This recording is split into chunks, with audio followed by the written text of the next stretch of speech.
إن الذين قالوا ربنا الله ثم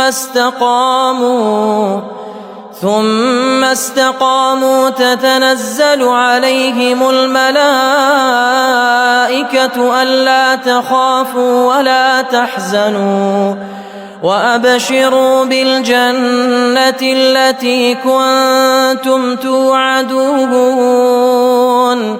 نحن أولياؤكم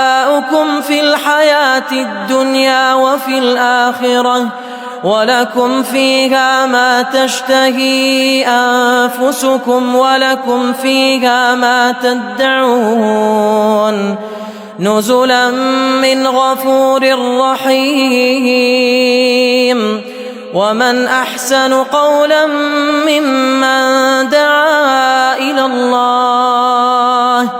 ومن أحسن قولا ممن دعا إلى الله وعمل صالحا وقال إنني من المسلمين ولا تستوي الحسنة ولا السيئة ادفع بالتي هي أحسن فإذا الذي